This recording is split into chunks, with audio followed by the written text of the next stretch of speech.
Welcome to the Gurukul Prep Daily Hindi podcast on 9th July. Daily update 1 समझौता।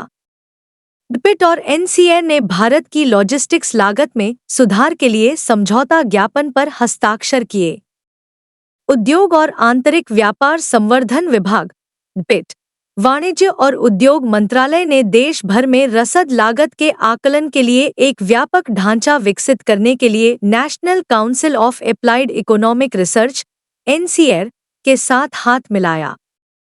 वाणिज्य और उद्योग मंत्रालय द्वारा एक प्रेस विज्ञप्ति के अनुसार नई दिल्ली में हस्ताक्षरित समझौता ज्ञापन (MoU) रसद खर्च की पेचीदगियों और भारत के आर्थिक ढांचे पर उनके प्रभाव को गहराई से समझने के लिए एक सहयोगी प्रयास की रूपरेखा तैयार करता है।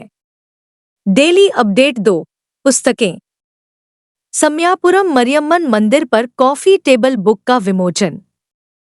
हिंदू ग्रुप ऑफ पब्लिकेशंस ने एक coffee table book Samayapuram The Sacred Seat of Shakti निकाली है।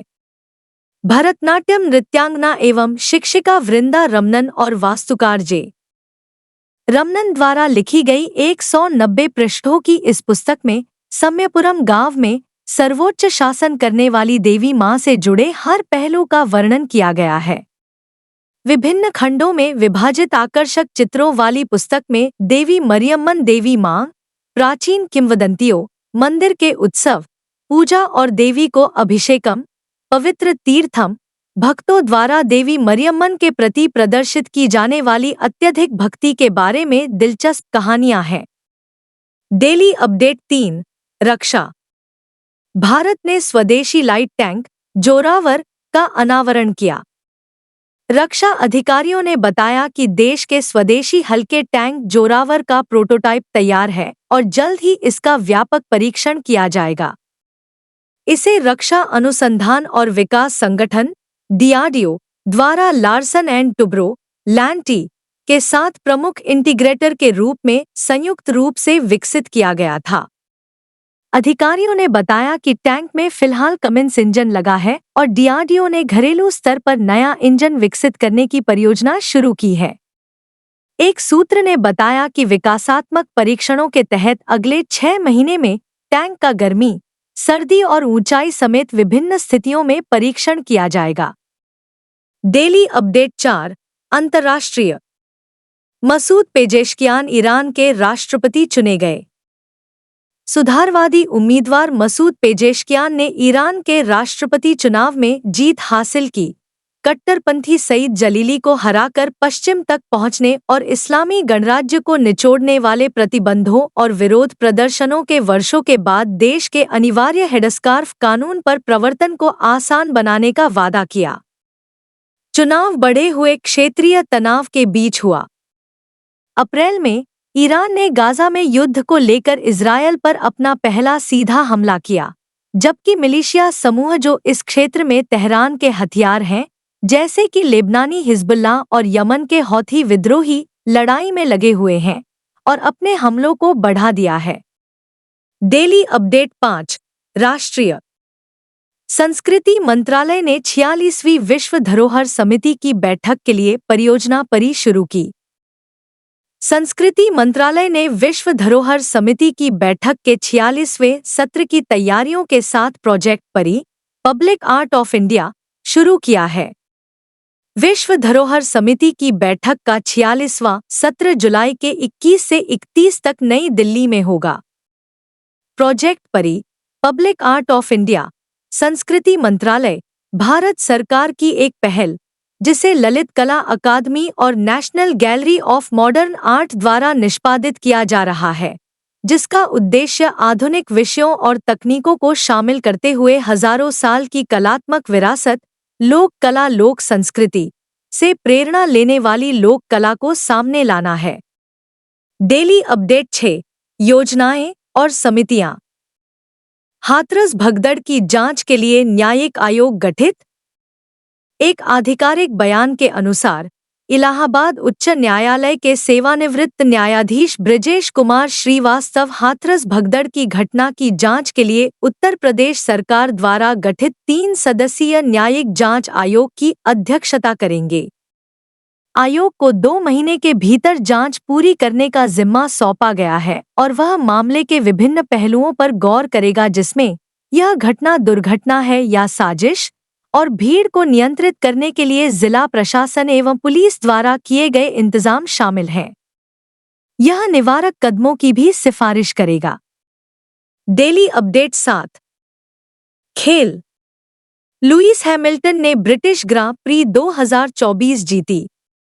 लुईस हैमिल्टन ने 2021 में सऊदी अरब के बाद पहली जीत के लिए सिल्वरस्टोन में ब्रिटिश ग्रां प्री में मैक्स वेरस्टेपेन को पीछे छोड़ दिया। मैक्लारेन के लैंडो नॉरिस तीसरे स्थान पर रहे।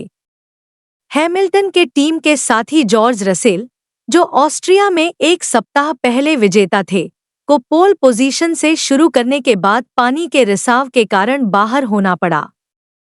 रेड बुल के वेरस्टेपेन ने 2022 में सिल्वरस्टोन और ऑस्ट्रिया के बाद पहली बार लगातार 2 रेस जीतने में विफल रहने के बावजूद ड्राइवरों की स्टैंडिंग में नॉरिस पर अपनी बढ़त बढ़ा ली।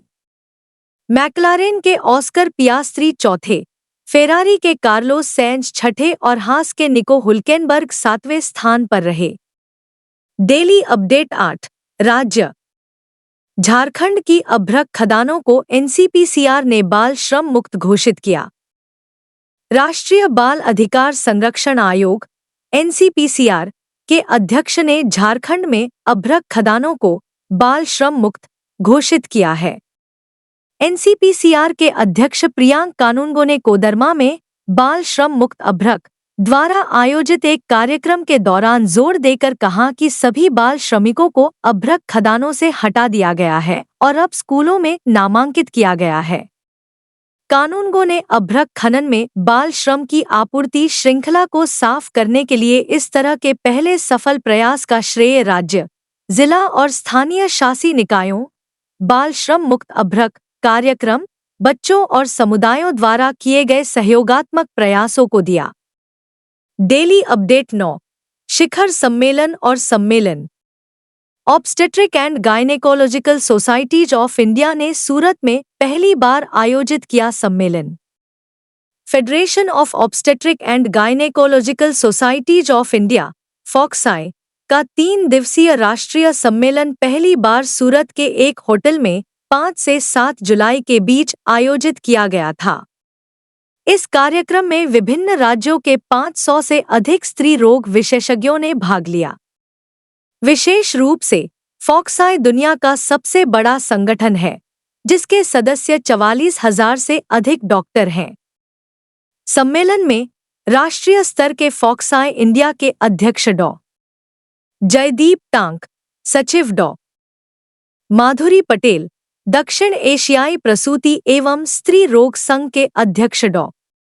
श्यामल देसाई सहित अन्य लोगों ने भाग लिया। Daily update 10।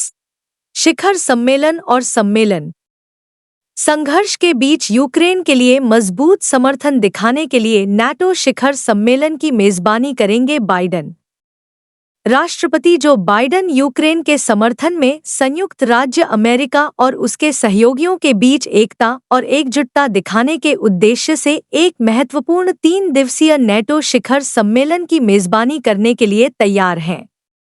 9 से 11 जुलाई तक निर्धारित शिखर सम्मेलन रूस के साथ चल रहे संघर्ष के बीच यूक्रेन की रक्षा को मजबूत करने के लिए नाटो देशों की प्रतिबद्धता को रेखांकित करेगा।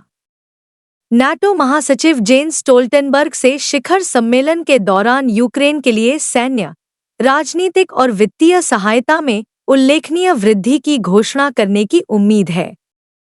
एक ऐतिहासिक कदम में शिखर सम्मेलन की कार्यवाही के दौरान स्वीडन का नाटो के नए सदस्य के रूप में औपचारिक रूप से स्वागत किया जाएगा, जो गठबंधन की सदस्यता के रणनीतिक विस्तार को चिह्नित करेगा।